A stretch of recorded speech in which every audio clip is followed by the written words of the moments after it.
murakoze cyane. Turi kumwe kandi n'umuyobozi wa MFM Junior mu itorero rya Kimisagara, intara y'Ivugabutumwa mu Kigali, yitwa Ishimwe Sifa. Turakwakira, Imana igumugisha.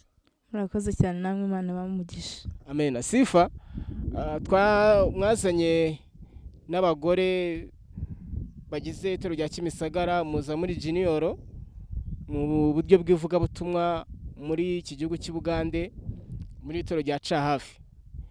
Twagira ngo mudusangize, mutubwire uko mwabonye uruno rugendo, ndetse n'icyo mwaba mwarakuye muri runo rugendo, icyo mwaba mwarigiyemo, nuko mwabonye umurimo uhagaze, nuko mwiyumva mwebwe nka Junior, uburyo ki mwabonye umurimo hano. Murakoze cyane. Urugendo muri rusange rwagenze neza kandi twarishimye cyane kubona ko natwe mu bigaragara twavuga ko tukiri urubyiruko cyangwa se abana batoya tubasha gutera intambwe, natwe tukajya kuvuga ubutumwa by'umwihariko mu gihugu cy'amahanga. Ni ibintu byatunejeje cyane kugirirwa natwe icyo cyizere.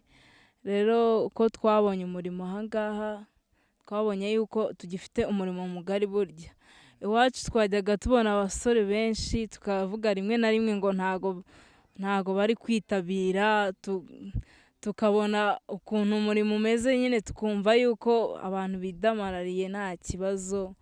Ariko twageze hano turebye uburyo itorero ryaho rimeze, tubona yuko tudakwiriye kwicara. Nibyo koko umurimo ugomba kurangizwa n'abasore. Rero ni amahirwe twagize ko natwe twahagarariye abandi bagenzi bacu tukahagera, kugira ngo natwe turebe uko uwo murimo koko dukwiye kuwukora, tukawurangiza imbaraga zacu Imana izaduha. Rero icyo twabonye ni uko tugomba nyine gushyiramo imbaraga, tugatanga ubufasha dufite bwose, kuko Imana yaduhamagaye kugira ngo idukoreshe, kandi kubwo gufashwa n'Imana umurimo uzarangira. Murakoze cyane. Urugendo rutari ruto rwo kugera hano ku itorero rya Cahafi, urugendo rutari ruto rwo kugera kuri indi torero aho twakoreye ubutumwa, ndetse ari naho ivuna riri kubera, warubonye gute? Urugendo mu bigaragara ntago rwari rworoshye mu by'ukuri. Twaje imvura igwa, ariko ni ibintu byaduteye imbaraga. Tubona yuko ni ibintu byiza kubona Imana yemera kudukoresha, kuko yaduhaye uburyo bwa transport bwo kugenda tugerayo amahoro, iraturinda. Nabyo byonyine byatweretse uburinzi bw'Imana, kuko hari abantu benshi batari bamenyereye kugenda kure, basanzwe bajya ahantu hafi aho ngaho. Ariko gukora urugendo rungana kuriya, ngewe nari nagize ikibazo, ndavuga ati ayo masaha yose tuzagera bamwe bananiwe cyane, cyangwa se abandi barwaye. Nta muntu nigeze mbona agira ikibazo mu modoka. Imana yabanye natwe iraturinda muri izo ngendo zose, nta wagize isereri ngo agwe. Mbega Imana yabanye natwe muri uru rugendo, navuga yuko icyubahiro ari icy'Imana. Kugera hariya ku itorero rya Nyakagezi ukabwirwa amakuru ko hari umwizero umwe, ukurikije n'uko ubutumwa buhagaze mu mujyi wa Kigali. Impamvu nuvuze mu mujyi wa Kigali nuko ariho ukunze kuba uri cyane. Wabyakiriye bite? Wibonye ute?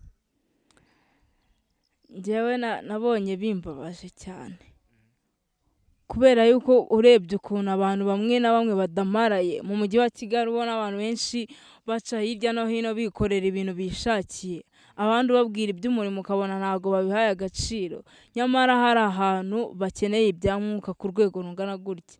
Njye numvise bimbabaje, ariko nanone byanteye ibyiringiro kubona yuko hari abandi nabo bahagurukije ivuna kugira ngo bakore umurimo. Mfite icyizere cy'uko hari ahantu batangiye umurimo naho hazagera hakaguka. Iyo urebye nk'ahantu turi hakikijwe n'imisozi,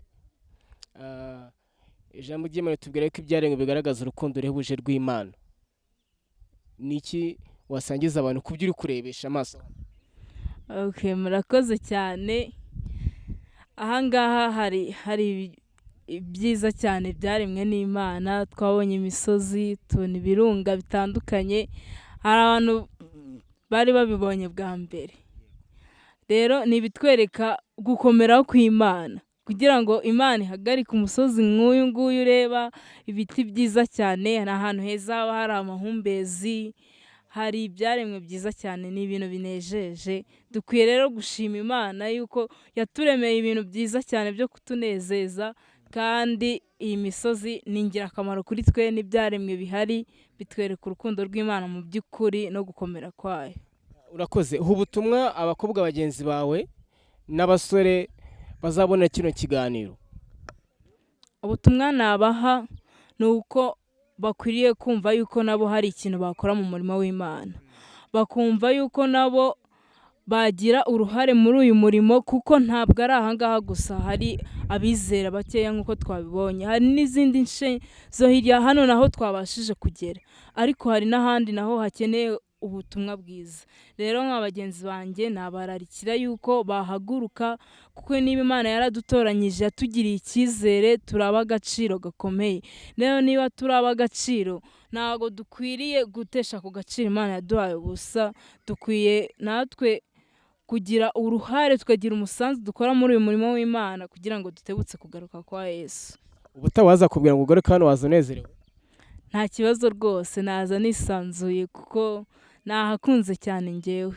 Ishimwe, turagushimye cyane. Murakoze cyane. Okay, murakoze cyane. Ntekereza yuko gahunda yabereye hano ku itorero rya Cyahafi, ndetse n'ahari kubera amavuna ku itorero rya Nyakagezi, tubashije kubaciraho mu ncamake uko yagenze. Imana ibahe umugisha. Umurimo ni mugari nk'uko mwagiye mubibwirwa, haba abayobozi ba Mifemu, umukuru w'itorero waje uyoboye Mifemu, umuyobozi wa Mifemu hano kuri iri torero rya Cyahafi, ndetse na pasiteri uyobora kuri ntara Cyahafi, batubwiye muri make uko umurimo uhagaze. Ariko muri rusange ubutumwa bwiza buracyakeneye kugenda ngo bugere hirya kure. Ndakurarikira wowe uzabasha kubona kino kiganiro, ndetse n'uzabasha kucyumva, kugira ngo uziyumvemo umwete n'umuhate ko hari ikintu wakora kugira ngo ubutumwa bwiza bukomeze bwaguke. Ndagushimye cyane. Imana iguhe umugisha. Murakoze.